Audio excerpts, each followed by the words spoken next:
Bom dia, eu sou a Miriana, vice-presidente de atividades técnicas do Instituto de Engenharia, e eu estou aqui hoje para fazer a abertura do evento, ou melhor, uma palestra, a energia elétrica de fonte solar, resgate do sertão nordestino. O palestrante de hoje é o Fábio Leopoldo Giannini. O Fábio é engenheiro civil, empresário da construção metálica, foi professor da cadeira de estruturas metálicas das escolas de engenharia das universidades Mackenzie e Fundação Armando Álvares Penteado.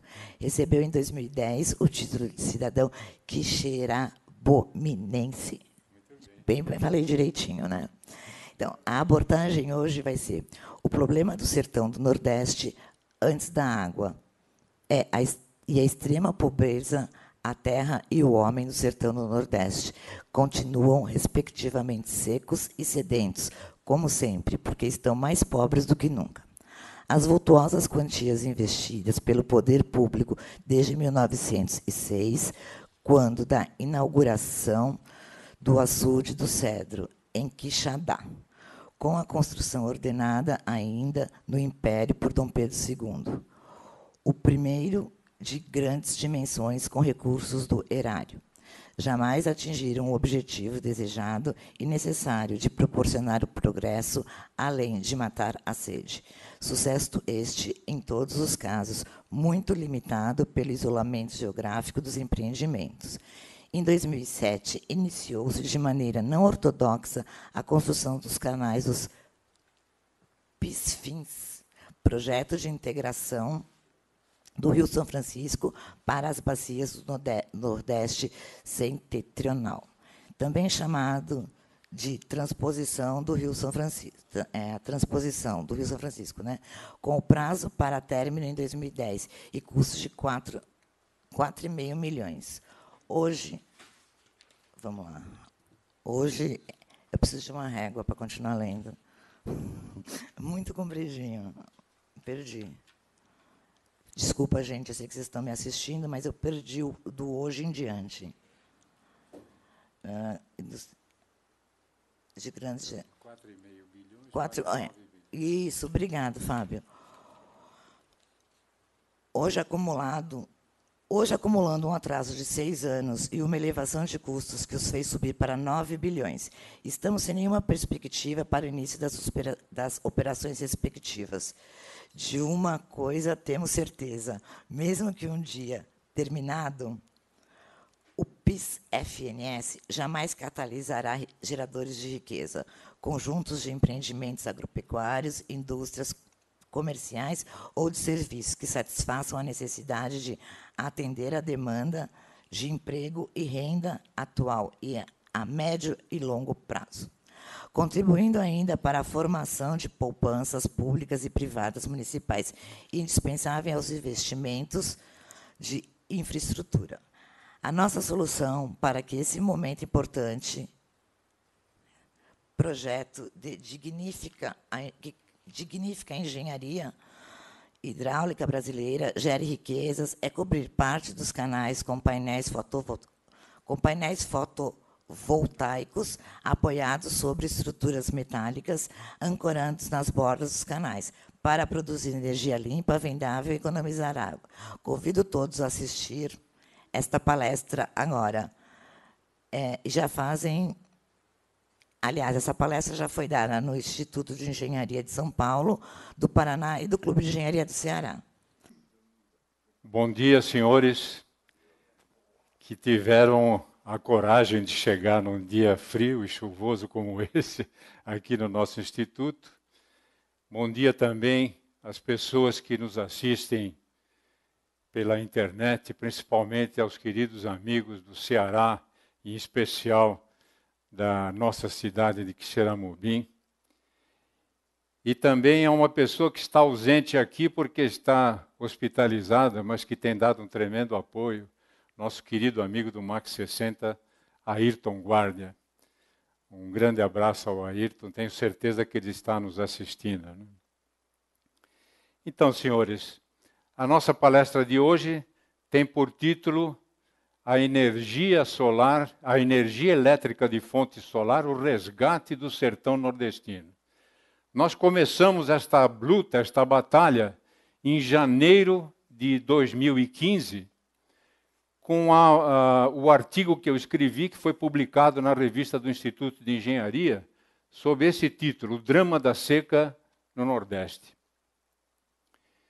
Depois dessa palestra, que teve uma grande repercussão, nós fizemos, em 17 de novembro, uma palestra aqui, né, no Instituto, sobre o mesmo assunto, e a condensação dessa palestra, com os 5 pontos que eu propunha para que a solução do drama fosse conseguida, né, foi condensada no jornal do Instituto de Engenharia, que saiu em dezembro desse ano. Né. O que eu vou fazer hoje aqui é rememorar um pouco essa trajetória toda que nós já passamos, né, e fornecer soluções que nós, ao longo desse tempo, conseguimos introduzir no nosso projeto e que viabilizaram essa nossa solução, que inclusive não era, digamos, tinha um pouco de descrédito por parte das pessoas com quem nós falávamos, né? Então, a palestra inicial, os artigos iniciais, etc., o drama da seca no Nordeste, apareceram em função do seguinte: como a Miriana destacou, né, eu sou engenheiro civil, a minha especialidade são estruturas metálicas. Eu trabalhei toda a minha vida profissional de engenheiro em construção metálica, sendo que uma passagem importante da minha vida, antes de fazer a minha própria empresa, a Clark Giannini, em 1980, foram 20 anos na SAD Sul-Americana de Engenharia. Nesses 20 anos, eu tive a oportunidade de realizar, principalmente lá no Nordeste, milhares e milhares de quilômetros de linhas de transmissão e muitas subestações em todos os estados. Então, estive muito presente nesses 20 anos lá no Nordeste, mas o meu contato, evidentemente, não era um contato íntimo. A partir do ano 2000, devido ao fato de circunstâncias familiares, eu passei a frequentar o Ceará, e a cidade de Quixeramobim, especialmente, mais frequentemente. Em 2006, eu optei por morar em Quixeramobim, inclusive na zona rural, é o que vocês estão vendo aí, São Miguel do Quixeramobim, que eu quero também cumprimentar as pessoas que provavelmente de lá estão também nos assistindo. São Miguel do Quixeramobim fica a 40 quilômetros do downtown da cidade, do centro da cidade, que fica no Sertão Central, aquela região que está lá, e o centro da cidade de Quixeramobim dista 200 quilômetros de Fortaleza. Então, são de São Miguel até Fortaleza 250 quilômetros. Morando lá, eu participei muito profundamente, né, desse drama nordestino e pude, então, compreender a realidade cruel que envolve toda essa situação, e isso me ajudou demais na formulação dessa ideia do projeto que agora nós vamos passar para vocês. O Nordeste é dominado, como todo o Brasil, né, mas lá, evidentemente, a coisa é potencialmente grande, é dominado por uma grande desigualdade. A desigualdade se revela socialmente e regionalmente. Regionalmente, veja que interessante, esse é o centro da cidade de Quixeramobim. É um centro digno, muito bonito, etc., né? Mas olha aí a predominância do sertão, né? A zona rural. É uma coisa terrível. Quixeramobim também é a cidade onde nasceu o Antônio Conselheiro. Foi nessa casa aqui, o pai dele tinha como eles chamam lá, as mercearias são chamadas no Nordeste de mercantis. Ele tinha um mercantil, era um homem razoavelmente bem de vida, etc. E o Antônio Conselheiro, que um dia assumiu, inclusive, esse armazém com a morte do pai, viveu aí até os 29 anos, né? O Antônio Conselheiro eu considero um grande líder brasileiro, né? E ele ficou em Morredouro, e a grande atuação dele lá em Canudos, etc., ficou eternamente gravada, etc., por causa do livro Os Sertões, de um outro grande brasileiro também, que foi Euclides da Cunha, né? Euclides da Cunha estava na Guerra de Canudos como repórter do jornal O Estado de São Paulo, e deixou para a posteridade, digamos, todo aquele drama lá da coisa, né? O Euclides da Cunha, quando editou a obra Os Sertões, ele dividiu a obra em 3 partes: a terra, o homem e a luta, né? Então, eu resolvi, nesta nossa apresentação de hoje, focalizar o problema desse drama da seca no Nordeste, né? E depois a nossa solução com energia solar, focalizá-lo também nesses 3 tópicos, né? Aqui, essa foto que vocês estão vendo aí, esse slide, é bem o retrato da situação da zona rural, do sertão nordestino. É isso aí. A população é difusa, existe uma grande parte da população, né, ao contrário do que acontece aqui no sul. A população de Quixeramobim, por exemplo, que é de 70 mil habitantes mais ou menos, está dividida em 50% na zona rural e 50% na zona urbana. Mas essa população da zona rural está muito difusa, então é difícil chegar com serviços públicos, etc., a cada uma dessas casas. Você vê, nessa região aqui não se vê outra casa próxima dessa. Isso é uma característica dominante lá. Por que o sertão é pobre? Por que existe essa desigualdade, etc., né? Em primeiro lugar, porque a terra, né, e quando eu digo terra aqui, é um conjunto de fatores edafoclimatológicos, né? É o clima, é a temperatura, é o problema do solo, o problema do subsolo, tudo isso tem problemas. O subsolo, por exemplo, né, em todo o Nordeste, 70% é um escudo cristalino. Apenas 30%, né, são estruturas sedimentares. No estado do Ceará, 95% do subsolo é um escudo cristalino. Então o solo é pequeno, né? Precisa ter muito cuidado, porque esse solo é facilmente degradável. Então a atividade agrícola, que é a única do sertão, da zona rural do sertão nordestino, ela é muito difícil devido a essas condições edafoclimatológicas, como eu falei.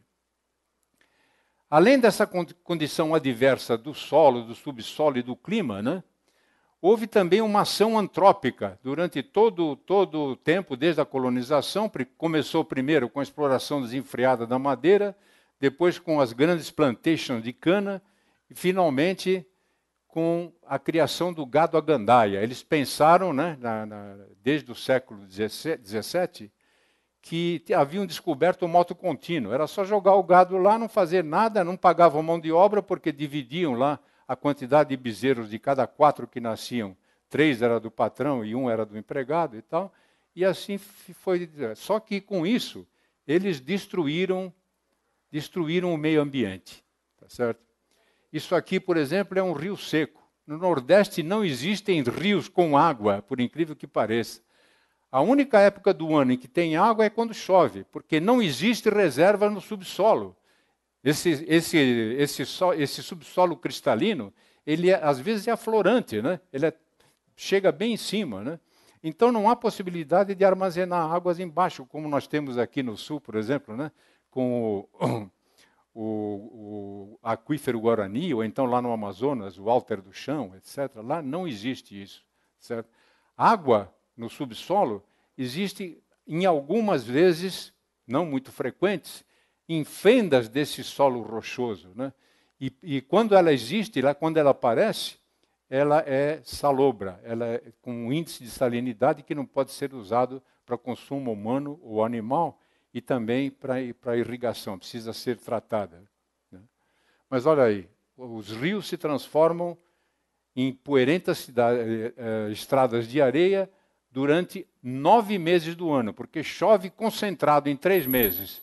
Fevereiro, março e abril, ou março, abril e maio, e depois é seca absoluta, não cai uma gota d'água sequer. Outra ação antrópica danosa é a queimada, né?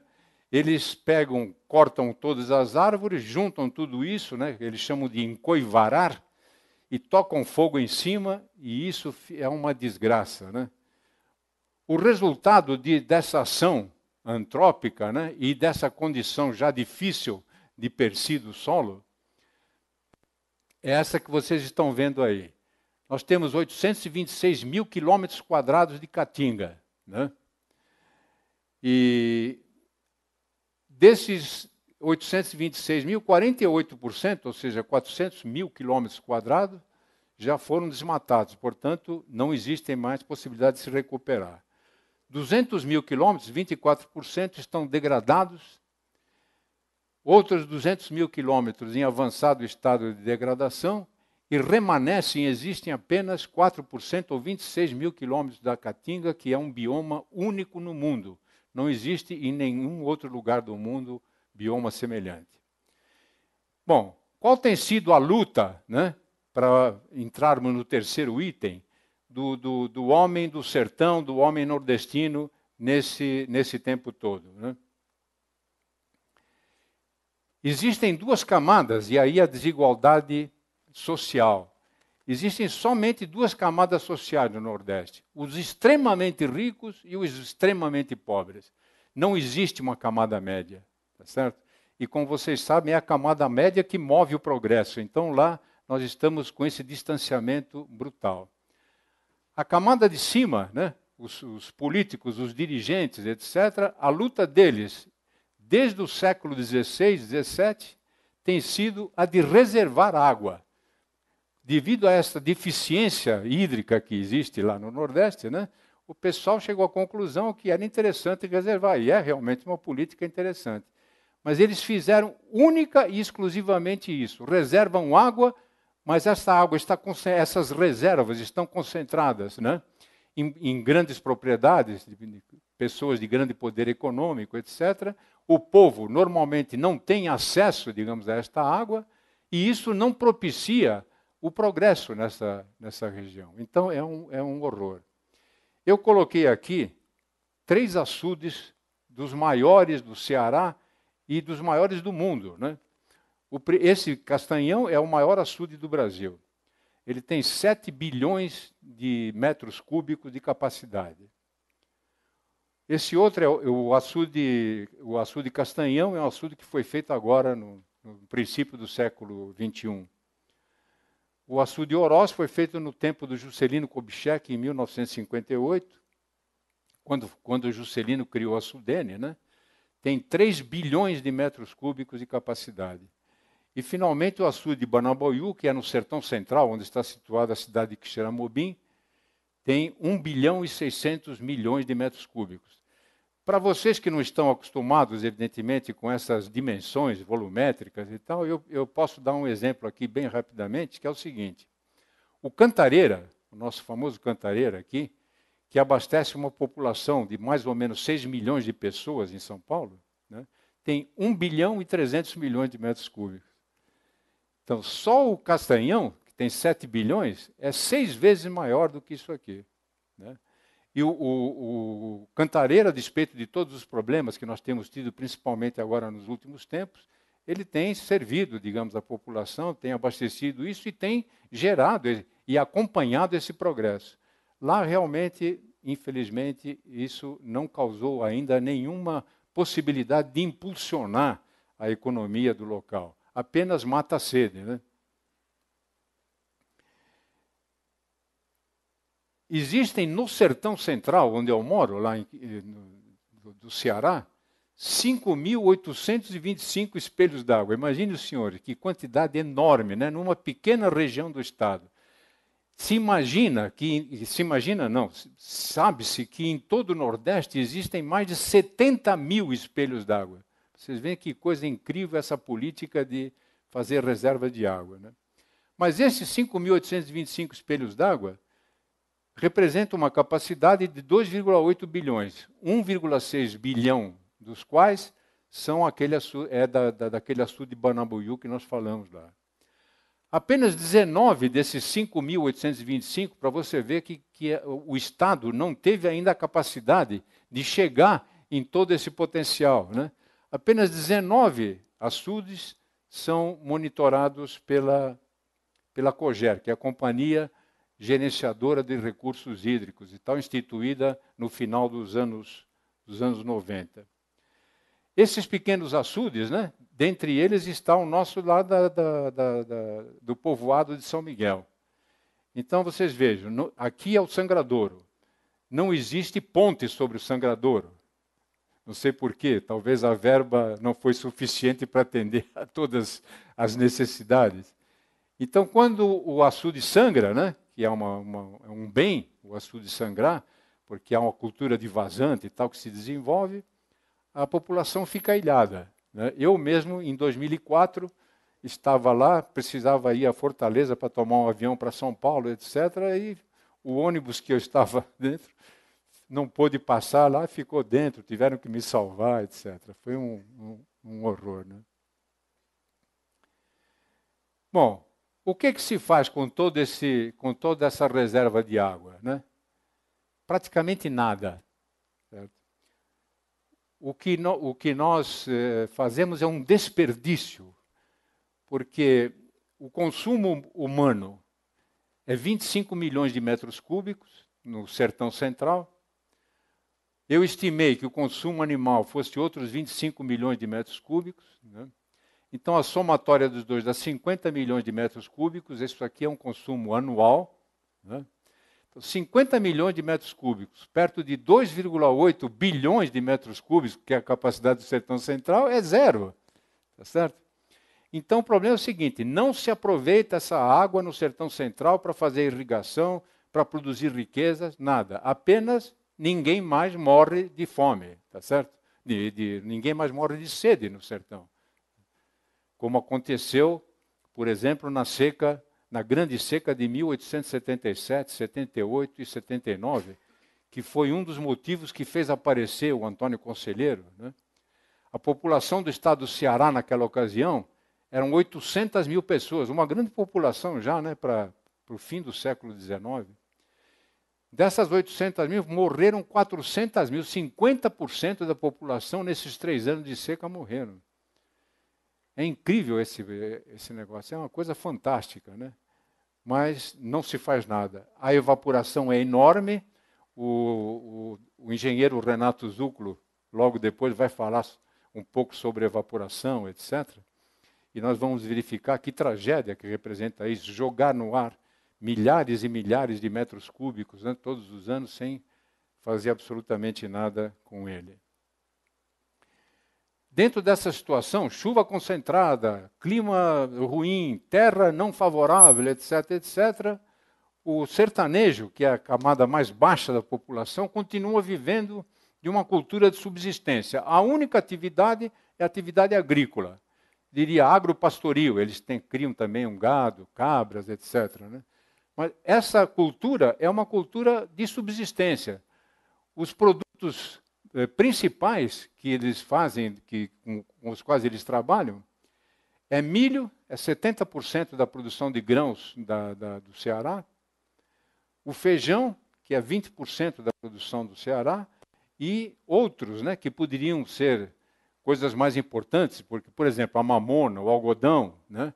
O Ceará já foi o maior produtor de algodão. Até 1977, o Ceará era o maior produtor de algodão. Não pela produtividade alta, mas por uma grande extensão e tal. Aí veio o bicudo, etc., e ficou impossível de aplicar veneno, como eles chamam lá, né, para recuperar essa coisa. Então abandonaram tudo e tal. Mas o algodão e a mamona poderiam ser industrializados in situ e com isso criar riqueza. Não. É uma agricultura de subsistência. O pessoal planta aquilo para guardar, para comer durante o ano, etc. Ou então vende para os mercantis, normalmente a um preço vil. Né? Com isso tudo, o que acontece? Veja, a produtividade do milho. Né? Existem pouquíssimos agricultores que trabalham com irrigação no Ceará. Ainda mais lá no nosso sertão central.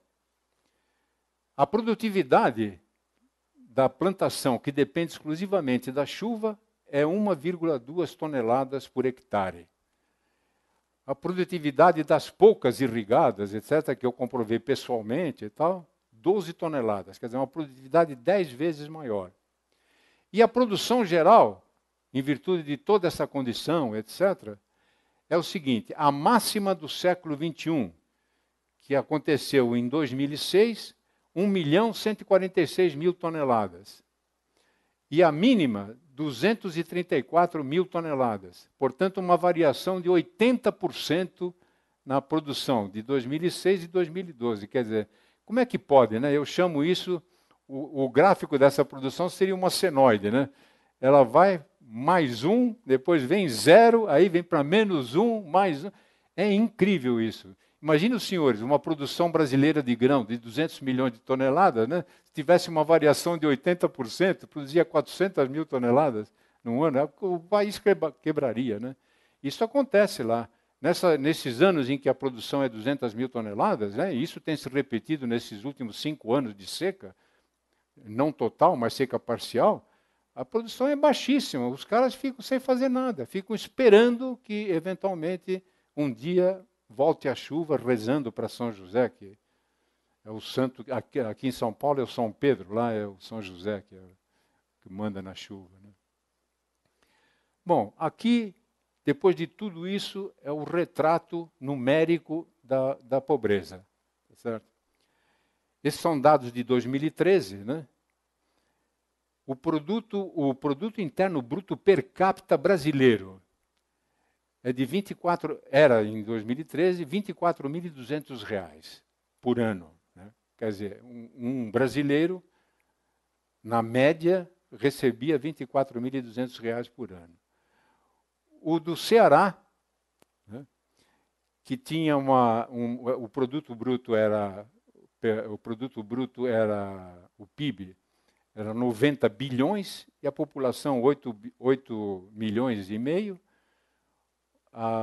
O produto per capita 12.400, ou seja, a metade do produto médio do Brasil. Veja, médio, esse é o médio.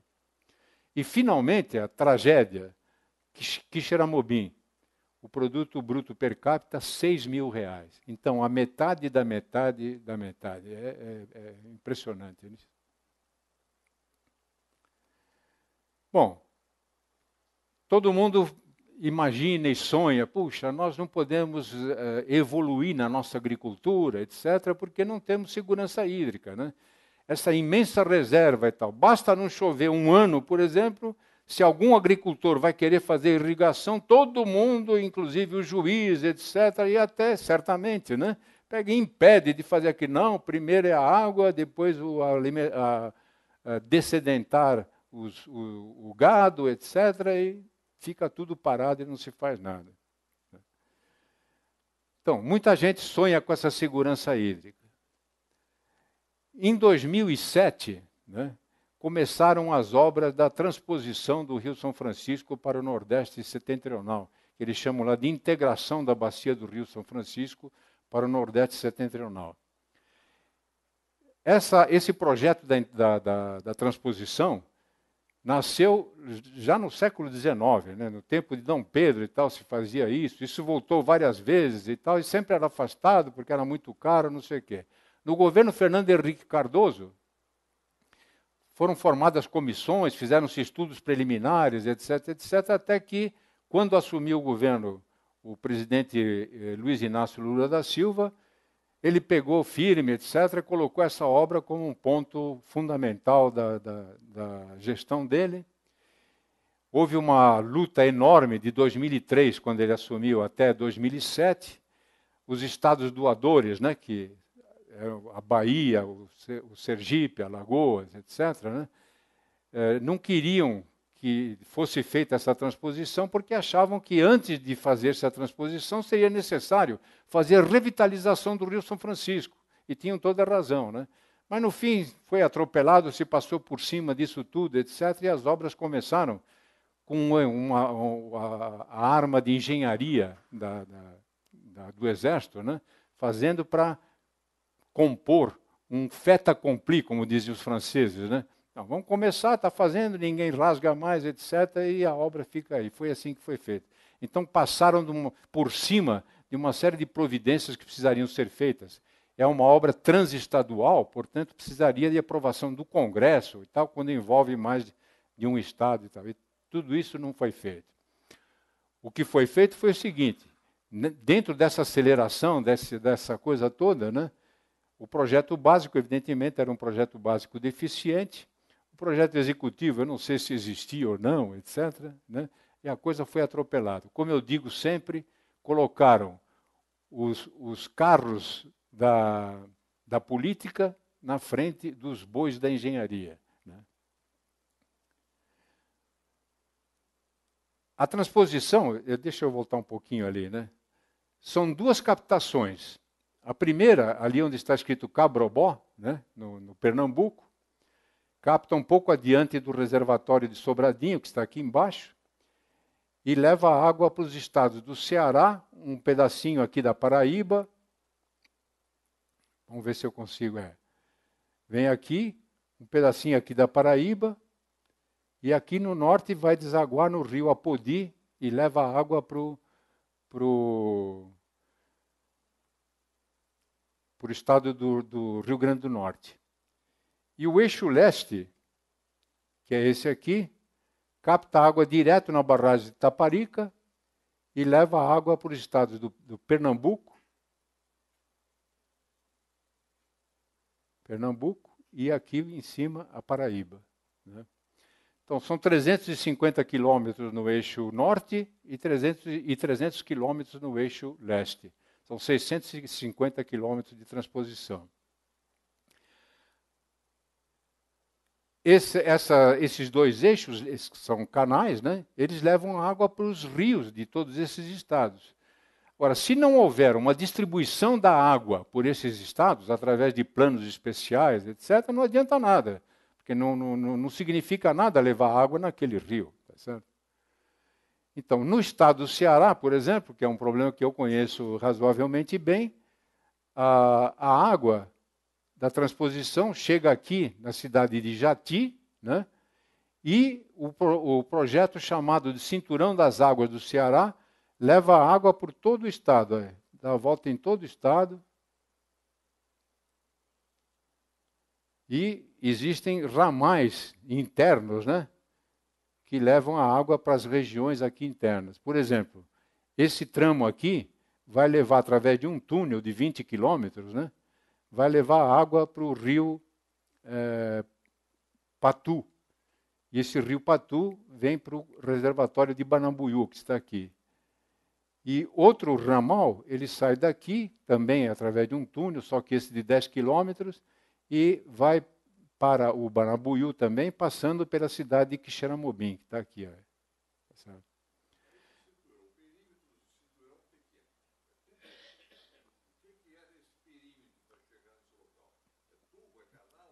Então, existem canais, né? Normalmente são canais, rios fazem parte também disso, né? Esse trecho inicial aqui, que depois nós vamos voltar a falar dele, né? Que vai de Jati até este ponto aqui, que é a cidade chamada Crato, são 150 quilômetros, é um canal. Tá certo? Exato. Fora dos 600. Fora dos 600. Tá certo? Bem, todo esse atabalhoado da execução desse projeto, né, resultou nisso aqui. O início foi em 2007, estava previsto para 2010. Veja, nenhum recém-nascido acreditaria que uma obra desse tipo pudesse ser feita em 3 anos. Mas eles disseram não só que essa obra iria ser feita, como disseram que a revitalização do Rio São Francisco, né, iria ser feita também no mesmo prazo, que era um absurdo. Bom, chegou em 2010, não tinha feito nada, etc. Foi reprogramado para 2012. Em 2012, só havia 40% do financeiro executado. E, inclusive, é o seguinte, né? Eu nunca compreendi porque essa exposição de falar em cronograma financeiro. É cronograma físico-financeiro, tá certo? Não existe cronograma financeiro, porque o custo maior aqui da transposição são as bombas, por exemplo. Eu compro todas as bombas, etc., né, e não faço nada dos canais, eu fico com 40% do cronograma financeiro composto. Né? Mas, enfim, 2012 não tinha nada, prometeram para 2015, como nós vimos no ano passado, não tinha absolutamente nada, foi para 2016, depois 2017, agora já se fala lá que ficou para 2018. O custo era 4,5 bilhões, né, de reais, e o custo atualizado é 9 bilhões de reais, dobrou o custo, né? Bom, as obras começaram, é um alento, um dia irão terminar, etc. Mas o que eu digo sempre é o seguinte: se não houver um plano de desenvolvimento para a região, essas obras não vão funcionar. Não basta só levar a água para lá, porque não vai funcionar realmente, né? Vai acontecer o que está acontecendo hoje com o São Francisco. Inclusive, existe uma novela hoje que está passando aí, né? Uma novela interessante, muito bem feita, como tudo que é feito da Globo, tecnicamente perfeita, etc., que trata bem do problema do rio, etc., o rio está morrendo, etc., faz uma campanha bastante interessante, né? Mas, veja, é como se nós tivéssemos um canal aqui de 2.700 quilômetros, né, que é o comprimento total do Rio São Francisco. Ele nasce aqui na Serra da Canastra, vai por todo esse lugar, tem uma série de centrais hidrelétricas, etc. Se produz no Rio São Francisco 10.000 megawatts de potência, né? Então é uma quantidade muito grande de energia, né? E praticamente não se faz nada com isso, né? Existe uma população ribeirinha que é muito pobre, né? Olha aí, o rio realmente está secando, a população é pobre, o sujeito está vendo a água ali, mas não usa nada da água. Então, a transposição vai repetir mais ou menos esse estado, só que em vez de ter o rio natural, tem os canais, que são o rio artificial. Se não for feito alguma coisa diferente, o que vai acontecer com a transposição é o mesmo que aconteceu com o açude do Cedro, né? Quando houve a tal grande seca que eu já me referi aqui, em 1877, 8 e 9, que morreram 400 mil pessoas, 50% da população, o Dom Pedro ficou abismado com aquela coisa, formou uma comissão e, olha, vamos resolver o problema do Nordeste, etc. Essa comissão foi para o Nordeste, então vamos fazer 30 açudes, né? E isso o tempo vai rolando e tal. Desses 30 açudes passaram, não, então agora vamos fazer 3, não sei o quê. No fim, fizeram um açude, que foi inaugurado em 1906, 29 anos depois de 1877. Quer dizer, imagine se quem tinha que morrer, morreu, né? Porque esperar 29 anos é impossível, né? É um açude maravilhoso, uma obra incrível, né? Feita de pedra lavrada, né? E esses gradis são de ferro fundido importado, né? Então é uma obra magnífica, um aspecto incrível e tal, e que hoje só tem, digamos, o aspecto turístico, quer dizer, é uma obra bonita, é uma beleza de ser visto, né? Mas não irriga 1 hectare sequer de terra e não descedenta uma alma viva no Nordeste, porque o dimensionamento da altura da barragem foi deficiente. Levantaram mais altura e o açude não sangra. Sangrou uma vez em 106 anos que está feito.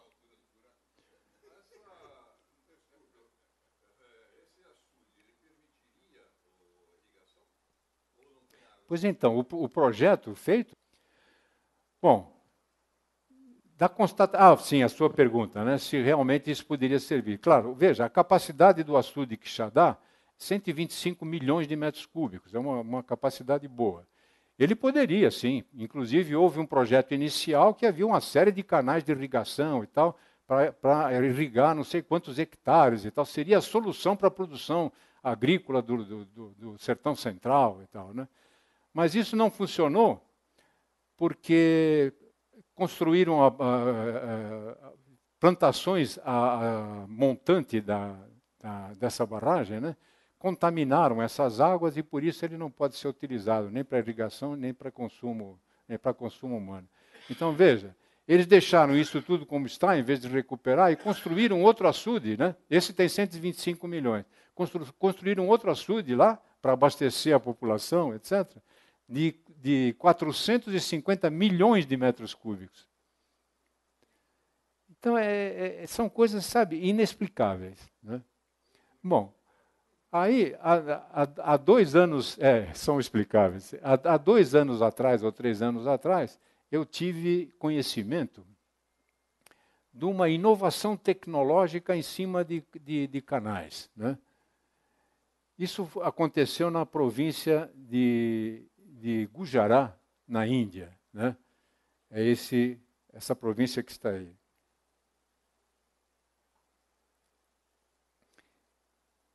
O que eles fizeram lá na Índia, né? Sabendo que lá também, né, embora a latitude lá seja mais favorável, mas lá também na Índia o problema da evaporação é um problema terrível, né? Se perdem quantidades enormes de água. O canal estava lá, eles construíram uma estrutura convencional, vigas mestras, né, e assentaram em cima dessas vigas mestras e das transversinas respectivas uma série de painéis fotovoltaicos, né?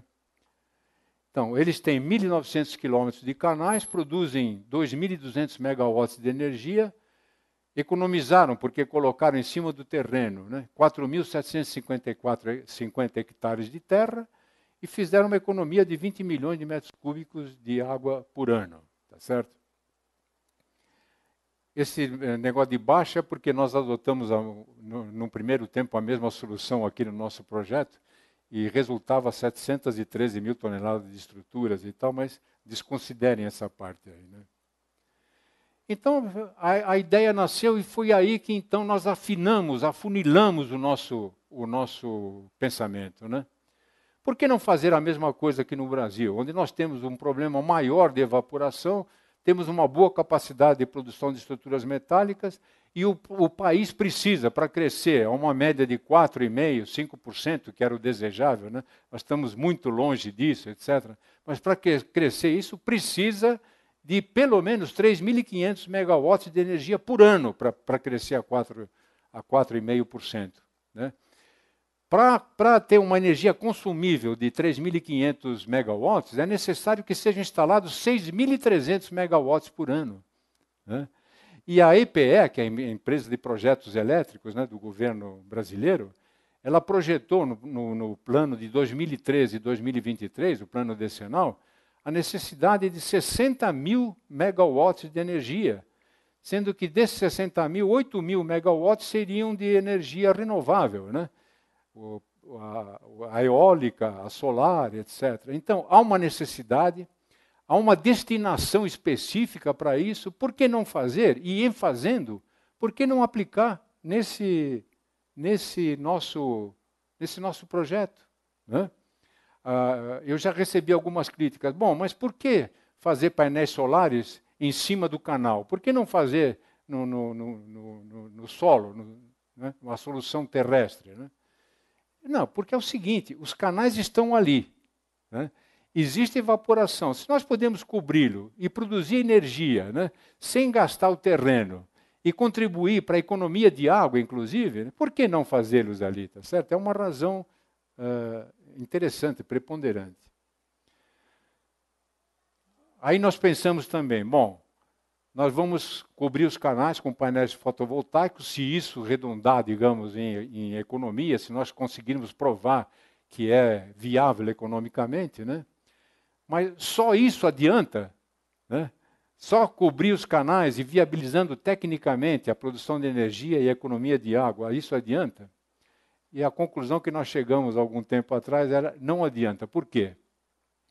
Porque o Nordeste está dominado por essa praga da qual ainda nós não conseguimos nos livrar, chamada de coronelismo. Tá certo?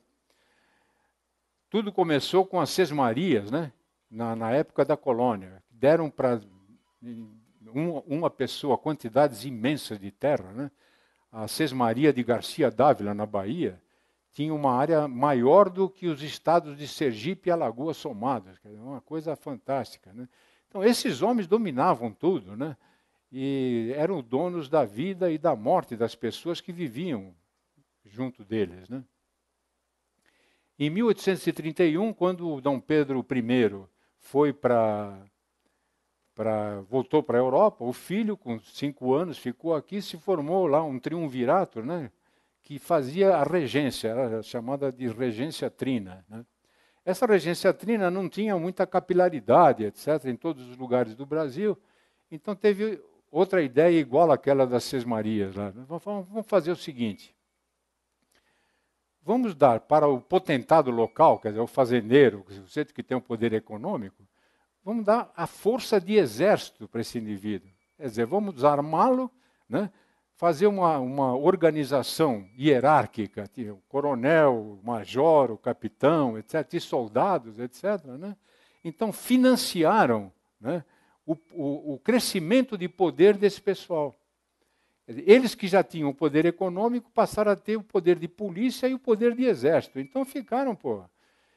E o coronelismo, esse coronelismo oficial, né, que é a famosa Guarda Nacional que foi criada, teve 100 anos de existência oficial, de 1831 até 1931, quando Getúlio Vargas acabou com o coronelismo. Mas esse acabar foi acabar no papel, porque na realidade os coronéis, que eram 1, 2 em cada região dessas aí, portanto eram poucos, né, se potencializaram em miríades de maus políticos e maus funcionários públicos, etc., que continuam fazendo as mesmas coisas que os coronéis faziam. Esse tipo, digamos, social, né, resultou numa tragédia muito pior do que a tragédia da falta de água. Eles deixaram o pessoal do sertão do Nordeste, né, nas cidades, mesmo do interior, o downtown, como eu chamo, né, havia escolas, etc., já desde o século XIX. Então. Mas, no sertão central, no sertão nordestino em geral, e eu estou falando muito do sertão do Ceará, porque, evidentemente, o sertão central, porque é a região que eu conheço, mas tudo é muito semelhante, todo o sertão nordestino é bastante semelhante. Mantiveram o sertanejo nordestino na ignorância, negando-lhe o acesso a qualquer tipo de educação até o início dos anos 90. Certo?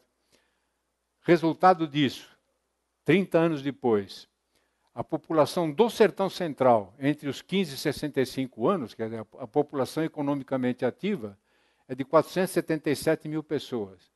125 mil desses 477 são analfabetos absolutos, quer dizer, não sabem ler, não sabem escrever, portanto, não pensam. 145 mil são analfabetos funcionais, aqueles que podem ler, né, e até escrever alguma coisa, mas não sabem interpretar nenhum tipo de pensamento e transmitir nenhum tipo de ideia. Então, a diferença entre os dois é muito pequena. Portanto, eu somo 125 com 145, 270 mil pessoas que deveriam ser úteis para a produção de riquezas estão completamente alienadas do processo evolutivo do Nordeste. Certo? Então, realmente é necessário fazer também alguma coisa no aspecto de coisa. Como são tratadas essas pessoas? Né? Apenas 8%, veja, dos 477 mil, 37 mil pessoas apenas têm o registro em carteira, etc., né? São pessoas que estão no trabalho legal, digamos assim. Todo o resto ou não estão trabalhando, ou então não tem nenhum reconhecimento profissional. A educação no Nordeste, né, deveria tudo ser assim. Isso aqui é uma escola profissional que foi recém-instalada na cidade de Quixeramobim, uma escola digna, professores bem pagos, tempo integral de ensino, é a solução no meu... Eu acho que o dia que esse esquema for, digamos, levado para todos os níveis, né, fundamental, 1 e 2, médio, etc., ele está no lugar do curso médio. Né? É a solução para o Nordeste. Mas isso é muito pouco. A realidade do sertão é essa aqui. Ó. Essa é a escola rural do sertão nordestino. Né? E esse aqui é o transporte. E esse aqui não é apenas o transporte escolar, é também o transporte escolar. Mas por aqui também vão os idosos, vão as crianças, etc., né, que são transportados desses lugares longínquos, por exemplo, da onde eu moro, né, que é 40 quilômetros do centro da cidade. Tudo que tem que se fazer no centro da cidade, não existe nada lá. O transporte é isso aí. Eu vejo pessoas da minha idade, né, subindo com dificuldade nesses caminhões, etc. É uma barbaridade.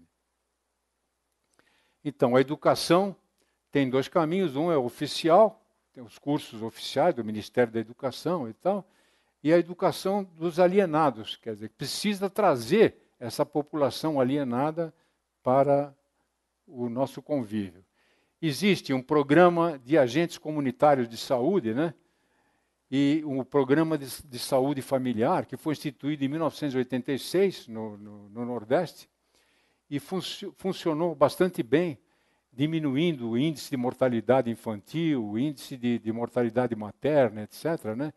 Que ainda não estão nos índices desejados pela ONU para o ano de 2015, que passou agora e tal, mas já foi diminuído drasticamente. Por exemplo, um que eu me lembro, o índice de mortalidade infantil, era 117 por 100 mil, né? E agora é 18 ou 19. O de São Paulo, do Sudeste, é 5, 4. Né? Então ainda precisa muito por fazer, mas funcionou.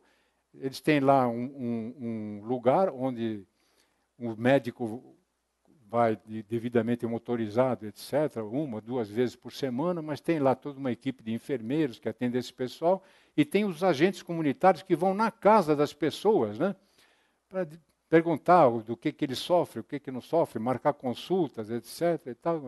Eu queria ampliar esse negócio para o programa de agentes comunitários de saúde e educação, tá certo? Ampliando o escopo desse negócio. Então, essas pessoas, através de propagar, digamos, essa educação, ensinando sociabilidade e tudo mais, né, poderiam trazer essas pessoas aqui. Isso tudo seria feito, porque não se pode ir de casa em casa, né, através das associações comunitárias, que são um conjunto. Cada pequeno bairro, etc., do sertão tem uma associação comunitária, mas que infelizmente não cumpre a sua finalidade, que é exigir do poder público o que deveria ser realizado, o que deveria ser exigido.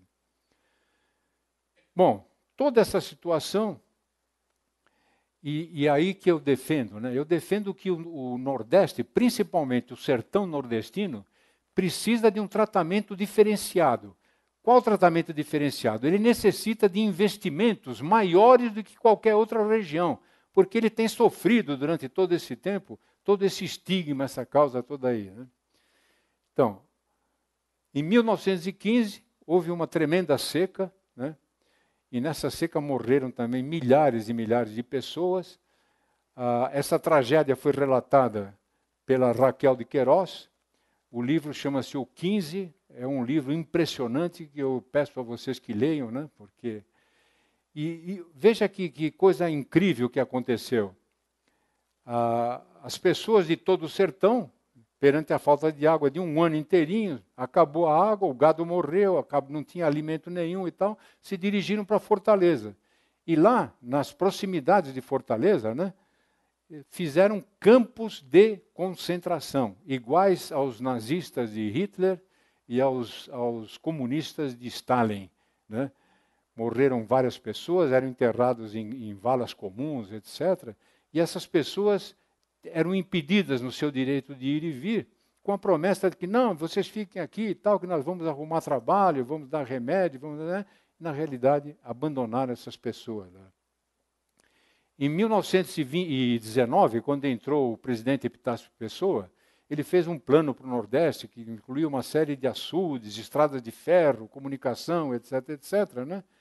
E logo depois, quando entrou o presidente seguinte, né, acabou com tudo aquilo, porque os 15% do orçamento, eram 315 mil contos de réis, naquele tempo uma quantidade enorme, né, já tinham gasto nos 4 anos, né, tinham gasto os 315, precisavam de outro tanto e tal para continuar o negócio. Então ele mandou parar tudo, uma atitude insana. Né, e essa casa aqui, por exemplo, era a Casa dos Engenheiros, no açude de Patu, que foi iniciado em 1919, e depois foi retomado 60 anos depois e tal, foi inaugurado em 1986.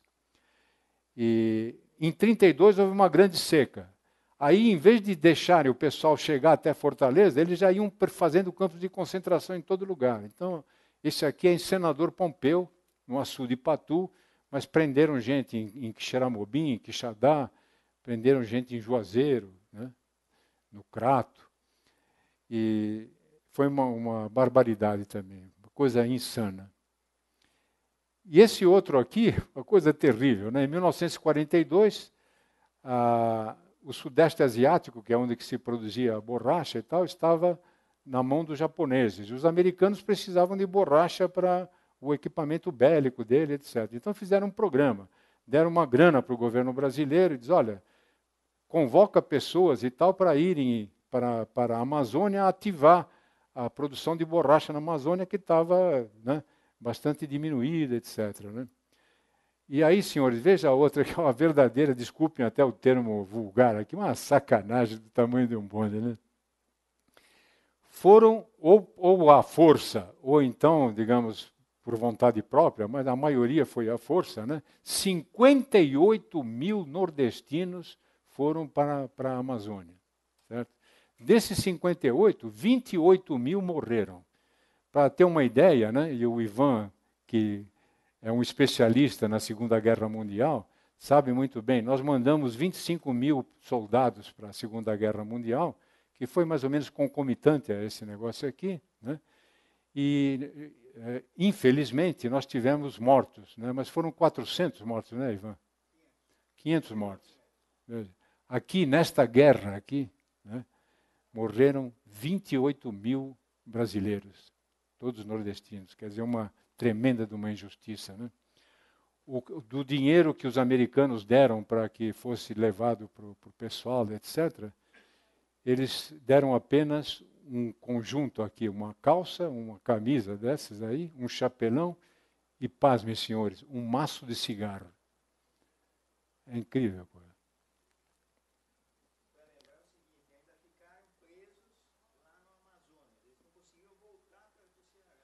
Muito bem, Ivan, isso aí. Veja, os 28 que morreram e tal, os outros 30 mil, né? Alguns poucos conseguiram fugir, etc., porque eles ficaram sujeitos, né? Ficaram abandonados pelo governo. E ficaram sujeitos aos maus patrões, que exploravam esse pessoal, não davam comida. Enfim, uma coisa horrorosa. Né? E essas pessoas, até hoje, né? 70 anos depois e tal, os poucos sobreviventes estão exigindo, né? Uma equiparação com os soldados do Exército Brasileiro da FEB, né, que receberam lá, que recebem não sei quantos salários e tal por mês. Né.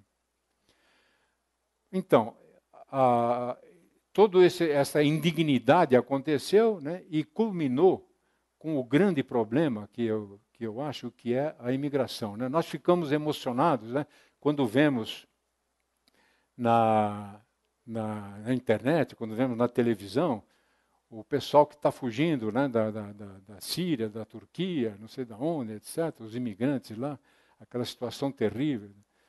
Mas nos anos 50, nos anos 60, nos anos 40, que houve uma grande imigração do Nordeste para cá, aconteceram coisas tão degradantes quanto essa aí. Quer dizer, muitas pessoas morreram, vieram de forma indigna, todos em cima de paus de arara. O nosso grande pintor Cândido Portinari, né, retratou bem. Isso aí é bem o retrato. As pessoas ficaram reduzidas a farrapos nessa. Bom, com tudo isso, a nossa proposta era a seguinte, até o final do ano passado. Primeiro, nós precisamos de um plano definitivo para término dessas obras. Nós não podemos continuar a fazer nada em cima de alguma coisa que não se sabe se vai terminar amanhã, daqui a 2 anos ou daqui a 3 anos, e nem sequer em que ponto está. Segundo lugar, a instalação de painéis eletrovoltaicos e tal, já suficientemente dita para vocês. Terceiro lugar, a revitalização do Rio São Francisco para produzir água. Em quarto, recomposição da caatinga para conservar água. E 5, elevação da capacidade cognitiva do nordestino através da educação, que é aquele programa.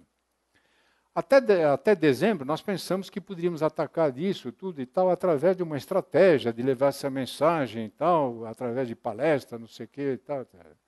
Mas, na realidade, é o seguinte. A partir de dezembro, todo o Brasil, digamos, parou, não se faz mais absolutamente nada, todo mundo só pensa em política, em impeachment, isso e aquilo, etc. Né? Então, nós resolvemos concentrar em algumas coisas que são realmente importantes, né? Que são factíveis, por tudo isso é importante, mas as coisas que são factíveis. Né? Então, a primeira delas é a instalação de painéis eletrovoltaicos sobre os canais. E nós passamos a nos dedicar sobre isso. E tivemos muito sucesso nesse negócio. Eu agora vou passar a palavra para o Bommaster, que é o nosso parceiro de uma empresa chamada EBS, que é fornecedora de painéis eletrovoltaicos ou fotovoltaicos, né? Que nos ajudou a encontrar e progredir nesta solução da instalação de painéis, como os senhores poderão ver.